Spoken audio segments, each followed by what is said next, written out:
नमस्कार, आपके साथ मैं हूं सबीना तामंग देशमुख। नंबर 1 चैनल के नंबर 1 शो कच्चा चिट्ठा में आप सभी का स्वागत है। कच्चा चिट्ठा में आज सबसे पहले पुतिन के क्रोध 3.0 की बात। पुतिन के क्रोध से ज़ेलेंस्की के घर में कोहराम मचा हुआ है। यूक्रेन की राजधानी कीव पर रूस की मिसाइलें कहर बनकर टूट रही हैं। बिजली गुल है, जमीन पर बारूद ही बारूद बिखरा है, आसमान में धुएं का गुब्बार है।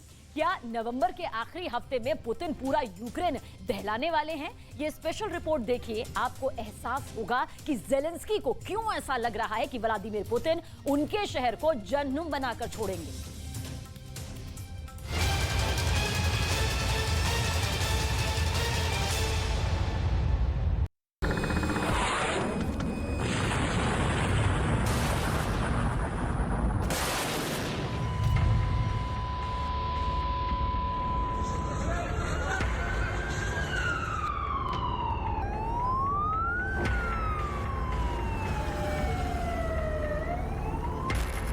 पुतिन का गुस्सा कीव पर कहर बनकर टूटा है।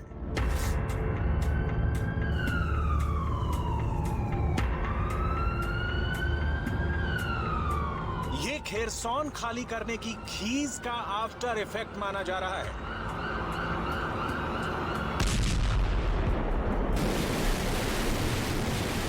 यूक्रेन की राजधानी का बुरा हाल है। रूस के मिसाइल अटैक से कीव में कैसा कोहराम मचा है, इसे आप इन तस्वीरों में देख सकते हैं।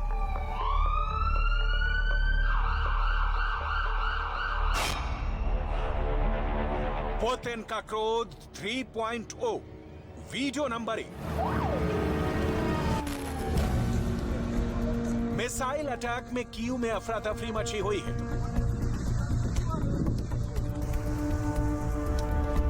फायर ब्रिगेड आग बुझाने में लगी है। एम्बुलेंस जान बचाने के लिए दौड़ रहे हैं।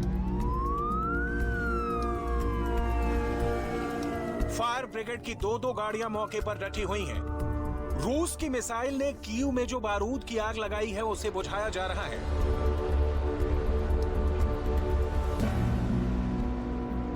Я виходив з метро на видобичах і чую, вже піднімався по ескалатору, вибух та різко світло зникло.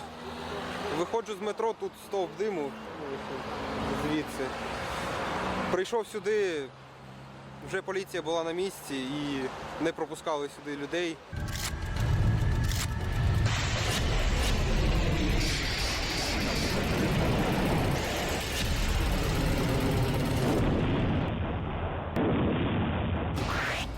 रूस की सेना ने कीव में मिसाइलों से ताबड़तोड़ हमले किए हैं।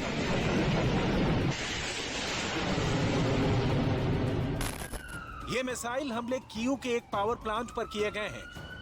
पावर प्लांट से धुआं उठ रहा है। पावर प्लांट पर रूस के मिसाइल अटैक का सीधा सा मतलब है कीव में बिजली गुल करना, यूक्रेन की राजधानी को अंधेरे में डुबोना। यूक्रेन का दावा है कि कीव के 70% इलाके अंधेरे में हैं। राजधानी के 2/3 से अधिक इलाके में बिजली नहीं है। रूस के ताजे हमले से कीव कैसे दहल गया है, इसे आप इन तस्वीरों से समझ सकते हैं। तस्वीर नंबर 1, तस्वीर नंबर 2, तस्वीर नंबर 3, तस्वीर नंबर 4, तस्वीर नंबर 5। यूक्रेन का दावा है कि इस मिसाइल हमले से बुनियादी सुविधाओं के साथ साथ रूस ने रिहायशी इमारतों को भी नुकसान पहुंचाया है। यह हमला उस हमले के कुछ दिन बाद किया गया है जिसमें रूस की ओर से यूक्रेन के कई शहरों में 100 मिसाइलें दागी गई थीं। पुतिन का क्रोध 3.0 वीडियो नंबर 2। रूस के ताजे हमले के इस दूसरे वीडियो को देखिए। आग की ज्वाला भड़की हुई है, धुएं का गुबार उठा हुआ है और दमकल विभाग के लोग आग बुझाने में लगे हुए हैं। पुलिस हमले की चपेट में आए लोगों की राहत और बचाव के काम में लगी हुई है। यूक्रेन का दावा है कि इस मिसाइल हमले में 3 लोगों की दर्दनाक मौत हो गई है, जबकि 6 घायल हो गए। летающего объекта. Думал, что это истребитель, самолет. И через несколько мгновений это взрыв, вспышка. Я видел вспышку, взрывная волна меня коснулась. रूस और यूक्रेन के बीच पिछले 9 महीनों से जंग जारी है, लेकिन रूस के हमलों में अभी तक कोई कमी नहीं आई है। हाल ही में यूक्रेन की सेना खेरसोन को खाली करने में कामयाब हुई थी, जिसके बाद रूस की बौखलाहट साफ साफ नजर आ रही है। इसी बौखलाहट का नतीजा है कि रूस अब हर दूसरे दिन यूक्रेन पर मिसाइल दाग रहा है। नाइपर नदी खेरसोन को 2 हिस्सों में बांटती है। खेरसोन का एक हिस्सा वो है जो यूक्रेन की मुख्य भूमि से सटा हुआ है, इस पर ज़ेलेंस्की का कब्जा है। और खेरसोन का दूसरा हिस्सा वो है जो क्राइमिया और काला सागर से जुड़ता है, वहां रूस का कब्जा है। यूक्रेन के इस मैप को देखिए, ये यूक्रेन युद्ध की सबसे ताजी रिपोर्ट है। इसमें पुतिन को मिल रही मात के निशान हैं। इसमें ज़ेलेंस्की के जीत वाला इंतकाम है। इस मैप में यूक्रेन का जो हिस्सा लाल रंग से रंगा है, सिर्फ वही रूस की सेना के कब्जे में है। जो इलाके सफेद रंग में हैं, वहां यूक्रेन की सेना ने वापस अपने झंडे गाड़ दिए हैं। यानी यहां से पुतिन की सेना पीछे हटने पर मजबूर हो गई है। दावा तो यह भी किया जा रहा है कि काला सागर में रूस की किलेबंदी को ध्वस्त करने के लिए यूक्रेन ने बड़ा प्लान तैयार कर लिया है। पश्चिमी मीडिया ने दावा किया है कि इसी प्लान के तहत ज़ेलेंस्की की फौज ने काला सागर के तट पर मौजूद किनबर्न प्रायद्वीप को पूरी तरह अपने कब्जे में लेने के लिए हमला शुरू कर दिया है। किनबर्न प्रायद्वीप काला सागर में नीप्रो नदी के मुहाने पर है। यहीं से यूक्रेन के 2 बड़े बंदरगाह वाले शहरों निकोलेव और खेरसोन के लिए रास्ता जाता है। खबरें तो यहां तक है कि यूक्रेन ने क्राइमिया को रूस के कब्जे से आजाद कराने के लिए फाइनल अटैक शुरू कर दिया है। रूस का आरोप है कि यूक्रेन ने क्राइमिया पर ड्रोन से हमला किया है। काला सागर की ओर से 3 ड्रोन दागे गए। रूस ने यूक्रेन के 2 ड्रोन हवा में मार गिराने का भी दावा किया। हालांकि यूक्रेन की ओर से फिलहाल इस पर कोई बयान नहीं सामने आया है। लेकिन माना जा रहा है कि क्राइमिया पर हुए इस हमले से भड़के पुतिन जल्द ही बहुत बड़ा पलटवार कर सकते हैं, क्योंकि क्राइमिया रूस के हाथ से निकले ये पुतिन को किसी भी कीमत पर मंजूर नहीं। पश्चिमी मीडिया का दावा है कि अगर यूक्रेन ने क्राइमिया पर कूच किया तो पुतिन परमाणु बम का बटन दबाने से भी नहीं हिचकेंगे। एटम बम के इस्तेमाल पर अमेरिका के प्रेसिडेंट बाइडेन की ना है। परमाणु बम के प्रयोग पर चीन के राष्ट्रपति शी जिनपिंग की भी ना है। ब्रिटेन के सुनक भी मानते हैं कि न्यूक्लियर वार छेड़ना दुनिया में मना है। लेकिन रूस के राष्ट्रपति पुतिन के ऑफिस में अभी न्यूक्लियर वार पर पीली बत्ती जली है।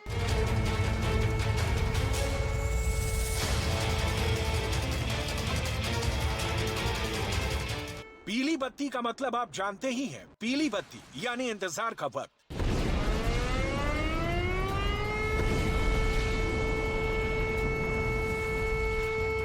क्रेमलिन में जल रही पीली बत्ती कब हरी बत्ती में बदल जाए, ये कोई नहीं जानता।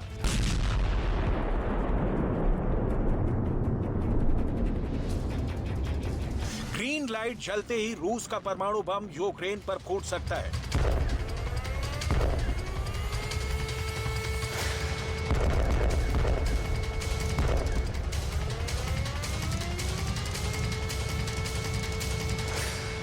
पूरी दुनिया जानती है, महीनों पहले ही रूस यूक्रेन युद्ध को कैसे परमाणु युद्ध में बदलना है, इसकी ट्रेनिंग ले चुका है।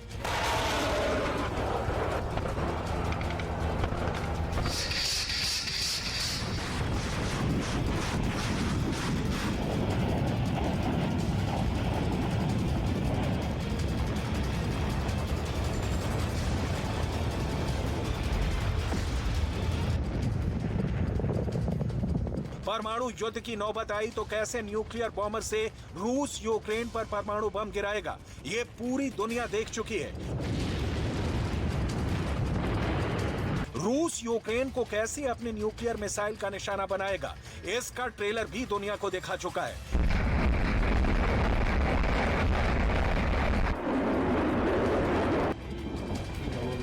परमाणु पनडुब्बी से कैसे न्यूक्लियर मिसाइल दागी जाएगी, इसका भी अभ्यास हो चुका है। काला सागर में युद्धपोत के जरिए रूस कैसे यूक्रेन में न्यूक्लियर वार शुरू करेगा, इसका भी रिहर्सल हो चुका है।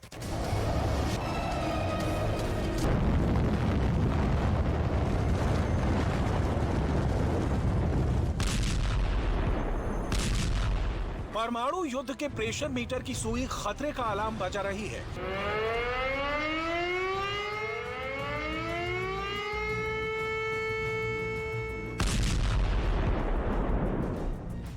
पुतिन के इस परमाणु युद्ध वाले प्रेशर मीटर पर पूरी दुनिया की नजर है, क्योंकि ये प्रेशर मीटर यूक्रेन युद्ध के परमाणु युद्ध में बदलने का संकेत दे सकता है। खेरसॉन खाली करने के बाद ज़ेलेंस्की का जज्बा इतना बढ़ चुका है कि पश्चिमी मीडिया का दावा है कि यूक्रेन क्राइमिया पर भी चढ़ाई कर सकता है।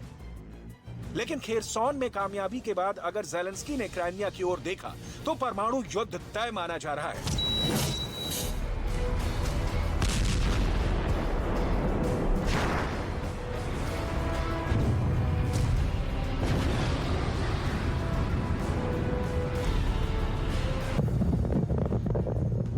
क्राइमिया पुतिन के लिए बेहद अहम है। 2014 से ही क्राइमिया पुतिन के पास है।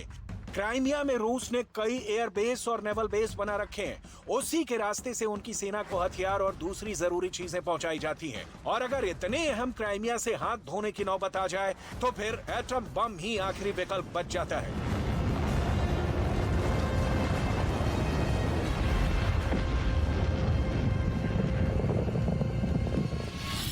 खेरसॉन को क्राइमिया का गेटवे कहा जाता है। माना जा रहा है कि खेरसॉन में जीत के बाद यूक्रेन की सेना दक्षिण में क्राइमिया की तरफ आगे बढ़ेगी। यानी ज़ेलेंस्की की सेना का अगला निशाना क्राइमिया होगा, जिसे पुतिन किसी भी सूरत में बर्दाश्त नहीं करेंगे। फिर क्राइमिया से परमाणु युद्ध वाली कयामत के आने से कोई नहीं रोक सकता। ऐसा क्यों कहा जा रहा है, इसकी एक झलक दुनिया पहले भी देख चुकी है। उस विस्फोट को पुतिन ने अपनी शान पर सबसे बड़ी चोट करार दिया था। ब्रिज को लेकर क्रेमलिन में इमरजेंसी मीटिंग हुई, जांच का आदेश हुआ, फौरन इन्वेस्टिगेशन टीम मौके पर पहुंच गई। क्राइमिया ब्रिज के सामरिक मायने बहुत ज्यादा हैं। क्राइमिया ब्रिज रूस को क्राइमिया से जोड़ता है। ये यूरोप का सबसे लंबा पुल है। इस पुल की लंबाई 19 किलोमीटर है। ये रेलवे ब्रिज यूक्रेन में रूस के सैनिकों तक लॉजिस्टिक सप्लाई करने का मुख्य रास्ता है। माना जा रहा है कि अगर यूक्रेन की सेना खेरसॉन के बाद क्राइमिया की ओर बढ़ी तो उसका पहला निशाना क्राइमिया ब्रिज बन सकता है। समंदर के बीचों बीच बना ये वो पुल है जो आज यूक्रेन में चल रहे युद्ध के पीछे कई वजहों में से एक है, क्योंकि ये पुल क्राइमिया पर रूस की हुकूमत को मजबूत करता है। रूस की सेना क्राइमिया के ब्रिज की सुरक्षा 20 तरीके से कर रही है।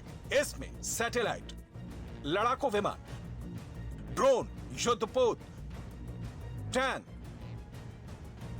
गोताखोर, military dolphin, rocket launcher, hand grenade और बख्तरबंद गाड़ियों सहित 20 तरीके से इस ब्रिज की सुरक्षा की जा रही है। खुद पुतिन ने इस पुल का उद्घाटन किया था जब उन्होंने खुद ट्रक को चलाकर इस पुल को पार किया था। वो ट्रकों का काफिला लेकर क्राइमिया गए थे। पुतिन का ट्रक ड्राइवर के तौर पर क्राइमिया पहुंचना रूस की ताकत का एक और मुजाहिरा था। लेकिन इससे भी बड़ी पावर प्रोजेक्शन पुतिन ने जून 2020 में की, जब क्राइमिया को रूस से जोड़ने वाला रेलवे पुल भी तैयार हो गया। तब भी उद्घाटन पुतिन ने किया जब वो उसी ट्रेन के इंजन में बैठकर क्राइमिया तक गए। पुतिन ने दुनिया को दिखा दिया कि अब क्राइमिया को उनसे कोई नहीं छीन सकता।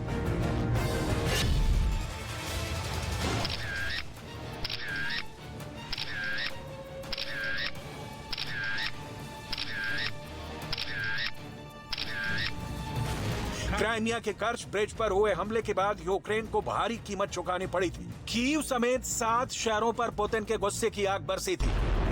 ईरान से मिले ड्रोन से पुतिन ने वहां ऐसा कहर बरसाया था कि पूरा यूक्रेन दहल उठा था। ऐसे में अगर अब यूक्रेन की सेना क्राइमिया की ओर बढ़ी तो पुतिन खुद को परमाणु बम का बटन दबाने से नहीं रोक सकते। यूक्रेन के सांसद वोलोदिमीर आरीव ने भी दावा किया है कि पुतिन ने परमाणु हमला करने की पूरी तैयारी कर ली है। यानी अब तक जिस न्यूक्लियर वॉर की आशंका जताई जा रही थी वो किसी भी वक्त शुरू हो सकती है।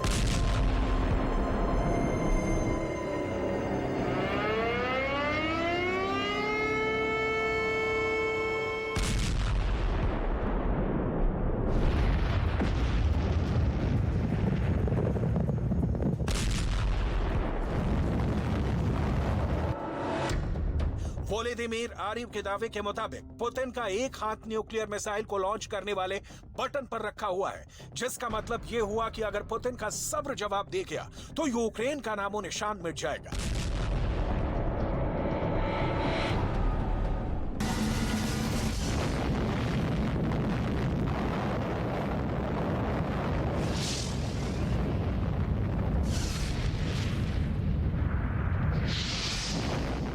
यूक्रेन के सांसद वोलोदिमीर आरिव ने दावा किया कि रूस तबाही का ट्रेलर दिखाने के लिए यूक्रेन पर एक छोटा सा न्यूक्लियर अटैक कर सकता है, क्योंकि अमेरिका समेत कई देश परमाणु हमले की चेतावनी को कोरी धमकी बता रहे हैं। आरिव ने दावा किया कि पुतिन अपनी जिद पूरी करने के लिए किसी भी हद तक जा सकते हैं।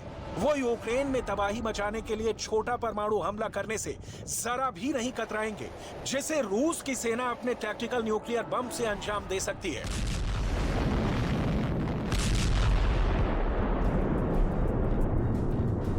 लेकिन उस युद्ध के शुरू करने से पहले कीव पर मिसाइल दागकर रूस ने ज़ेलेंस्की को चेतावनी दिया है। चेतावनी ये कि क्राइमिया से दूर रहो, वरना परमाणु बम फटेगा और यूक्रेन का दुनिया के नक्शे से नामो निशान तक मिट सकता है।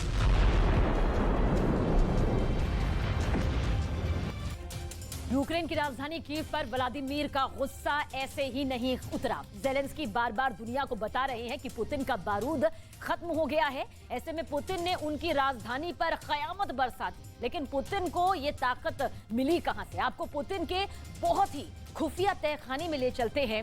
वीडियो ऐसा है कि जिसे देखकर ज़ेलेंस्की से लेकर बाइडेन तक घबरा जाएंगे।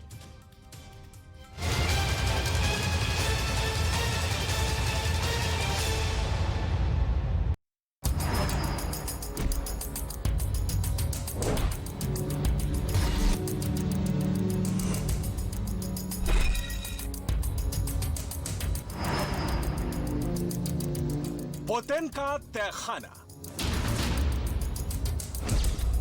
पुतिन का बहुत ही सीक्रेट अड्डा, और वहां से आया है ज़ेलेंस्की और बाइडेन को परेशान करने वाला वीडियो।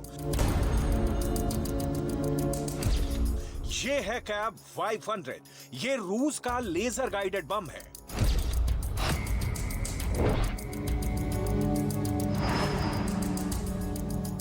ये कैब 250, ये बम सैटेलाइट से गाइड किया जाता है। वजन है 250 किलो।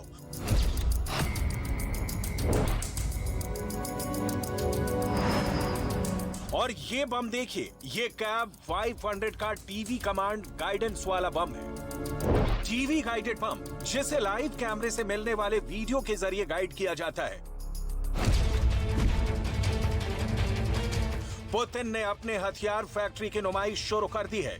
पुतिन दुनिया को बता रहे हैं कि उनके पास मिसाइल और बम की कोई कमी नहीं है। यहाँ पुतिन ने दिमित्री मेदवेदेव को भेजा, जो रूस के राष्ट्रपति भी रह चुके हैं और अब पुतिन के सबसे खास लोगों में माने जाते हैं। पुतिन के इस बहुत ही भरोसेमंद लीडर को यूक्रेन वाली स्ट्रेटेजी का बहुत अहम हिस्सा कहा जाता है। मेदवेदेव रूस की हर हथियार फैक्ट्री का जायजा ले रहे हैं और दावा किया कि रूस के हथियारों का स्टॉक कमजोर पड़ने वाला नहीं है। इससे पहले पुतिन ने जो जो मांगा उन्हें मिला है।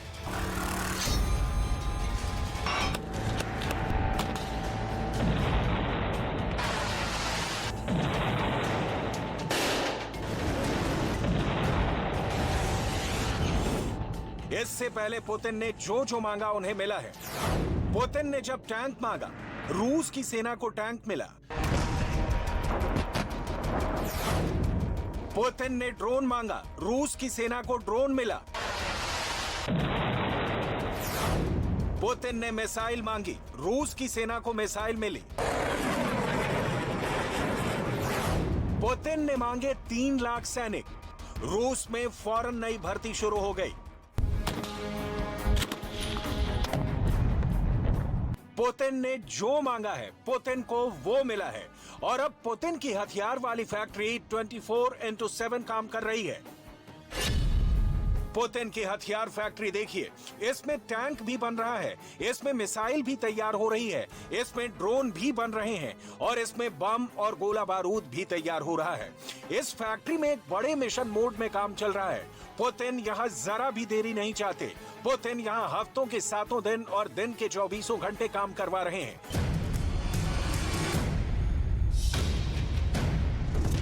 पुतिन की हथियार फैक्ट्री में क्या क्या बन रहा है, कौन कौन से हथियार तैयार हो रहे हैं, इसकी पूरी डिटेल आपको बताएंगे। ये ऐसी डिटेल है जिस पर ज़ेलेंस्की से ज्यादा नजर बाइडेन की है, नाटो देशों की है, क्योंकि यहां का प्रोडक्शन रेट तय करेगा कि पुतिन का युद्ध कितने दिन चलेगा। पुतिन इस रेट को 100% वाली गारंटी से बरकरार रखना चाहते हैं। हथियारों का प्रोडक्शन बढ़ा और असलहा तेजी से तैयार हुआ तो पुतिन ज्यादा दिन तक युद्ध कर पाएंगे।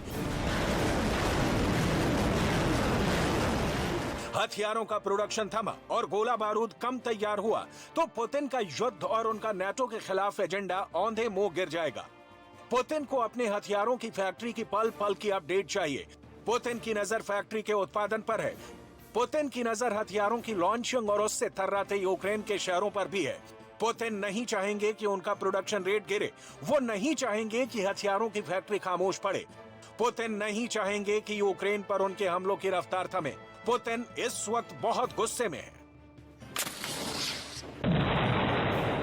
Построена таким образом, чтобы ничего не мешало нам добиваться конкретного, нужного всем результата. При этом такая работа должна быть системно выстроена. Например, पुतिन दिन रात अपनी हर फैक्ट्री की खबर लेते हैं और इसलिए उन्होंने रूस की सुरक्षा परिषद के उप प्रमुख दिमित्री मेदवेदेव को एक ऐसी फैक्ट्री में भेजा जहां रूस के हथियार बनाए जा रहे हैं। इससे पहले वो मेदवेदेव को टैंक वाली फैक्ट्री में भी भेज चुके हैं जहां T-90 टैंक का प्रोडक्शन तेज करने का ऑर्डर दिया गया है।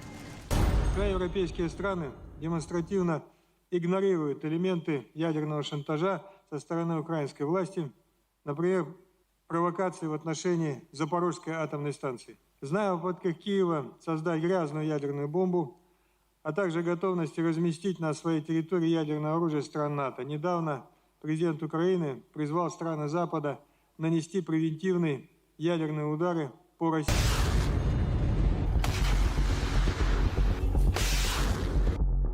यूक्रेन के युद्ध को 9 महीने हो चुके हैं। रोज बड़े पैमाने पर मिसाइल और बाकी हथियार खत्म हो रहे हैं। इसमें कोई शक नहीं कि पुतिन इस वक्त हथियारों की सप्लाई को लेकर बहुत ज्यादा प्रेशर में है। ज़ेलेंस्की के दावे और रूस के तबाह हुए हथियारों की फहरिस्त आगे दिखाएंगे। इससे पहले एक बार फिर बता दें कि आंकड़ा ज़ेलेंस्की ने दिया है और रूस ने इसकी पुष्टि नहीं की है। पुतिन को होने वाले नुकसान का अंदाजा इस वीडियो को देखकर लगाइए जब ज़ेलेंस्की की एयर डिफेंस मिसाइल ने पुतिन के एक फाइटर जेट को मार गिराया। पुतिन का फाइटर बहुत नीची उड़ान भर रहा था। पायलट को यकीन था कि उसका कुछ नहीं बिगड़ेगा। ये है रूस का बॉम्बर फाइटर सुखोई 25। ये जहाज यूक्रेन की फॉर्मेशन को बहुत ज्यादा नुकसान पहुंचा चुका है। अचानक इस विमान से एक मिसाइल टकराती है और इस फाइटर का मिशन ओवर हो जाता है। पायलट एजेक्ट करता है, यानी वो सीट समेत पैराशूट के जरिए विमान से बाहर आ जाता है। जब पायलट पैराशूट से नीचे आ रहा होता है तब एक दूरी पर विमान को गिरते हुए और आग के गोले में तब्दील होते देखा जा सकता है। रूस को अभी तक जो नुकसान हुए हैं उसमें हर तरह के विमान हैं। इनमें फाइटर जेट्स भी हैं और अटैक हेलीकॉप्टर भी हैं और ड्रोन भी हैं। विमानों में सुखोई 24 से लेकर सुखोई 25 और सुखोई 27 विमान भी हैं, जबकि आधुनिक जेट्स में सुखोई 30 से लेकर सुखोई 34 से लेकर सुखोई 35 विमान भी हैं। हेलीकॉप्टर में रूस के अपने पुराने Mi-35 से लेकर नए और बहुत आधुनिक कमो 52 हेलीकॉप्टर्स का भी बहुत नुकसान उठा है। पुतिन को पता है कि पूरी दुनिया में इस वक्त ये चर्चा हो रही है कि यूक्रेन में युद्ध की वजह से रूस के हथियारों का जखीरा खत्म हो जाएगा। पुतिन को यूक्रेन में चल रहे युद्ध की हर बारीक रिपोर्ट दी जा रही है और इस पर पुतिन का फीडबैक अब एक ऑर्डर की तरह माना जा रहा है। पुतिन के रक्षा मंत्री और उनके ऑर्डर को शब्द ब शब्द लागू करने वाले सर्गेई शोइगु ने रूस के सभी कमांडर्स की मीटिंग दी और स्क्रीन पर बड़े बड़े हथियारों को दिखाकर अपने सभी जनरल से रिपोर्ट मांगी। रूस से इस वक्त यूक्रेन को सप्लाई किए जा रहे हथियारों को लेकर भी बहुत फिक्र में है और वो इस मीटिंग में साफ नजर आई। Европейские страны демонстративно игнорируют элементы ядерного шантажа со стороны украинской власти, например, провокации в отношении Запорожской атомной станции. Зная о попытках Киева создать грязную ядерную бомбу, а также готовности разместить на своей территории ядерное оружие стран НАТО, недавно президент Украины призвал страны Запада нанести превентивные ядерные удары по России. इन तमाम खतरों के बीच पुतिन का दावा है कि ऐसे सभी कामनाएं नाकाम साबित होंगी और रूस का हथियारों वाला गोदाम हमेशा पूरी कैपेसिटी से भरा रहेगा। पुतिन का कहना है कि फौज को जो पसंद है, फौज जिस हथियार से बेहतर तरीके से लड़ सकती है, उसे वही सप्लाई किया जाए।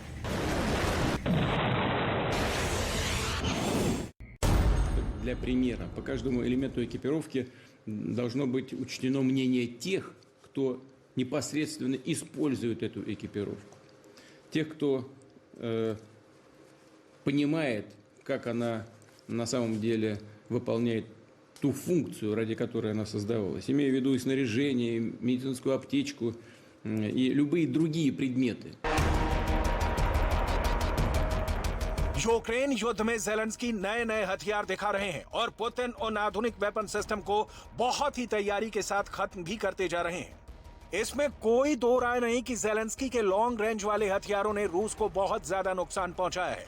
रूस का रक्षा मंत्रालय ऐसे ऑपरेशन के वीडियो भी जारी कर रहा है जिसमें यूक्रेन के लंबे दूरी के हथियारों को तबाह किया गया है। इन ऑपरेशंस में रूस ने सुखोई 25 फाइटर जेट के साथ कमो 52 भी इस्तेमाल किए, जिनकी हवाई बमबारी में ज़ेलेंस्की के कई अड्डे उड़ गए। साथ में मल्टी बैरल रॉकेट लॉन्चर से भी बारूद की बारिश की जा रही है।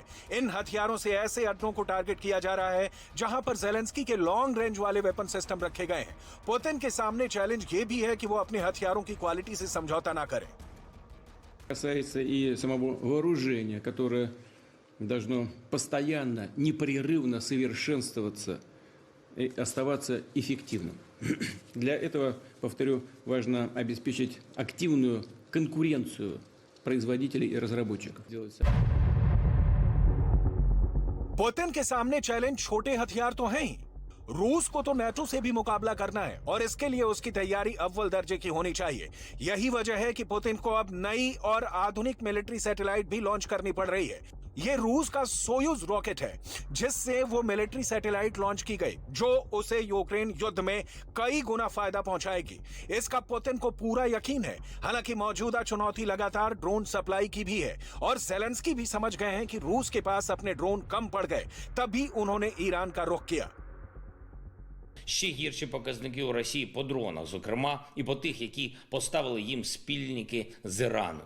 І це бачить світ. Бачить, що колишня друга армія світу вже навіть не 22-га за своєю ефективністю. А ми зробимо все, щоб пішла вона взагалі у другу сотню. І це буде. ज़ेलेंस्की इस वक्त पुतिन के हर हिटमैन को ठिकाने लगाने में बिजी हैं। उनका दावा है कि पुतिन के हर हिटमैन का जवाब उनके पास है और वो इस बार बहुत ही खतरनाक मूड में है। ज़ेलेंस्की के टारगेट पर इस वक्त पुतिन के 4 हिटमैन हैं। पहला हिटमैन शाहिद 136 ड्रोन, दूसरा हिटमैन पुतिन की KH-59 guided air missile, Putin का तीसरा हिटमैन कमो 52 अटैक हेलीकॉप्टर और चौथा हिटमैन है पुतिन का सुखोई 25 फाइटर जेट। यूक्रेन को मिले नए एयर डिफेंस सिस्टम अब रूस के इस फाइटर के लिए यमराज साबित हो रहे हैं। रूस का सुखोई 25 बॉम्बर नीचे उड़ते हुए यूक्रेन की फौज पर जबरदस्त बमबारी करता है और इसी की वजह से ज़ेलेंस्की की फौज कई फ्रंट हार चुकी है। ऐसे ही विमानों को अब यूक्रेन में बहुत संभल कर उड़ना होगा क्योंकि वो नॉर्वे और अमेरिका में बनाए गए NASAMS मिसाइल का आसान निशाना बन सकते हैं। ज़ेलेंस्की की फौज अभी तक बाहर से सप्लाई किया गया जो एयर डिफेंस सिस्टम इस्तेमाल कर रही है उनमें सबसे ज्यादा दागी गई मिसाइल स्टिंगर है जिसने रूस के हेलीकॉप्टर्स और नीचे उड़ने वाले जहाजों को बहुत नुकसान पहुंचाया है।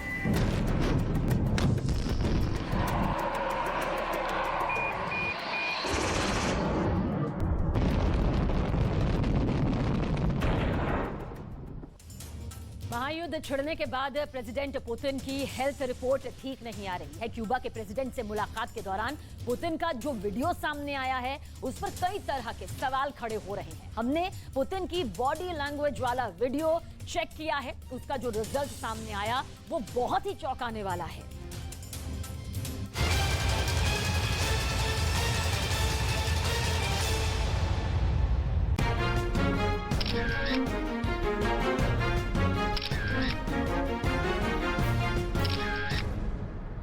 पैर टिक नहीं रहे, बार बार जूते का अगला हिस्सा उठता है और जमीन पर हौले से गिरता है। क्यूबा के प्रेसिडेंट से मुलाकात के दौरान रूस के राष्ट्रपति व्लादिमीर पुतिन की जिद की चंचलता सिर्फ जूते में नमूदार नहीं हुई। अब हाथ देखिए, कुर्सी पर हथेली टिक तक नहीं पा रही, बार बार उसमें कंपन होता है और जैसे बिना किसी जोर लगाए खुद ब खुद संचालित हो रही है। पुतिन के हाथों पर बैगनी रंग के धब्बे देखिए। ये तस्वीरें बहुत कुछ कहती हैं और फिर उन सुलगते सवालों को छेड़ रही हैं, जिसके मुताबिक व्लादिमीर पुतिन बीमार हैं। पुतिन को गंभीर बीमारी हुई है। पश्चिमी मीडिया के मुताबिक कहा जा रहा है कि पुतिन को कैंसर हो गया है। क्या पुतिन के ज्यादातर वक्त अस्पताल में गुजरते हैं?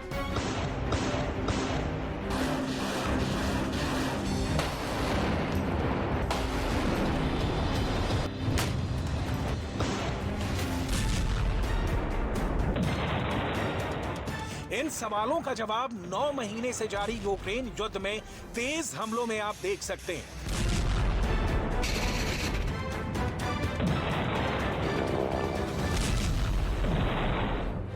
क्योंकि एक थ्योरी ये भी सामने आ रही है जिसकी तस्दीक नहीं की जा सकती कि पुतिन गंभीर बीमारी से पीड़ित हैं और जल्दी से जल्दी यूक्रेन युद्ध निपटा लेना चाहते हैं। इसीलिए यूक्रेन पर रूस की बमबारी तेज हो गई है।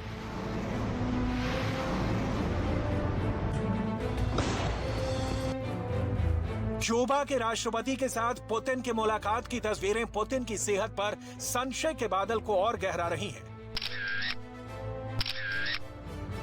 क्यूबा के राष्ट्रपति से मिलने से पहले पुतिन ने रूस के मैन्युफैक्चरर दमित्री मेजपिन से मुलाकात की। इस दौरान भी पुतिन का हाथ देखिए, टेबल को पकड़े हुए हैं, जैसे सहारे की जरूरत हो। यही नहीं, पुतिन को किसी तरह की बीमारी होने का संदेह 21 अप्रैल की इस तस्वीर में भी देख सकते हैं। रूस के रक्षा मंत्री सर्गेई शोइगु से मुलाकात के दौरान पुतिन ने टेबल को जोर से पकड़ा हुआ है। ये 9 मई की तस्वीरें हैं। मॉस्को में हो रहे रूस के विक्ट्री डे परेड में पुतिन शामिल तो हुए, लेकिन ये देखिए कैसे कंबल लपेटे हुए हैं। आमतौर पर पुतिन की ऐसी तस्वीरें नहीं आती। ये नवंबर 4 की तस्वीर है। पुतिन एक मॉन्यूमेंट के पास खड़े हैं और फूलों का गुलदस्ता उठाने की कोशिश कर रहे हैं। क्या ये तस्वीर आपको बिल्कुल सामान्य लगती है? पुतिन के स्वास्थ्य को लेकर एक बात बहुत क्लियर है कि पश्चिमी मीडिया एजेंडा के तहत भी ऐसी खबरों को सुर्खियां बनाती है। लेकिन अगर ये सच है कि बिना आग के धुआं नहीं उठता, तो पुतिन की हेल्थ रिपोर्ट में भी ऑल इज वेल नहीं है, क्योंकि तस्वीरें बहुत कुछ कहती हैं। ये महज संजोग नहीं हो सकता कि तस्वीरों में पुतिन बार बार एक ही बेचैनी वाली पोज में दिखें। युद्ध के पहले पुतिन की बॉडी लैंग्वेज कभी ऐसी नहीं दिखी थी। पुतिन अपनी फिटनेस के लिए जाने जाते हैं, लेकिन युद्ध के बाद से ही पुतिन की कमजोरी वाली ऐसी तस्वीरें सुर्खियां पा रही हैं। जबकि मई में जब पुतिन को कैंसर होने की खबरें आई थी, तभी रूस के विदेश मंत्री सर्गेई लावरोव ने कहा था कि रूसी राष्ट्रपति हर रोज सार्वजनिक रूप से दिखाई देते हैं और किसी समझदार आदमी को उनमें किसी बीमारी का कोई लक्षण नहीं दिखाई देगा। पुतिन ने खुद अपनी बीमारी को लेकर पूछे गए सवालों पर सफाई देने की जरूरत नहीं समझी। असल में पुतिन निजी सवालों का जवाब बहुत सोच समझ कर देते हैं। जैसे अपनी प्रेमिका को लेकर किए सवाल का पुतिन ने कभी जवाब नहीं दिया। पुतिन के चुस्त दुरुस्त हेल्थ को लेकर जब सवाल खड़े होने लगे, तो जुलाई 2023 में ही अमेरिका की खुफिया एजेंसी CIA के डायरेक्टर विलियम बर्न्स ने कहा था कि हमारे पास ऐसे कोई सबूत नहीं है जो इस बात का समर्थन करें कि राष्ट्रपति पुतिन को पार्किंसन या कैंसर या दोनों है। यह बिल्कुल साफ बात है कि क्रेमलिन से पुतिन 72 घंटों से ज्यादा बाहर नहीं देखते हैं या किसी मीटिंग में नहीं देखते। तो सवाल उठने लगते हैं कि क्या पुतिन ठीक है, क्या उनका स्वास्थ्य अच्छा है। पुतिन बार बार अपनी मौजूदगी से इस सवाल का जवाब देने की कोशिश करते हैं, लेकिन ज्यादातर बार होता यह है कि पुतिन की सेहत शक के दायरे में आ जाती है। कभी उनके हाथ, कभी पैर, कभी मुस्कुराने के अंदाज, कभी उनके चलने के स्टाइल पर सवाल उठने लगते हैं। सवाल है, क्या है पुतिन की सेहत का सच? इस सवाल का जवाब ढूंढने पर इंटरनेट पर हमें हजारों लेख मिले, लेकिन किसी एक की भी पुष्टि करना मुश्किल है। इसका कारण है रूस की खामोशी, प्रेसिडेंट पुतिन की चुप्पी।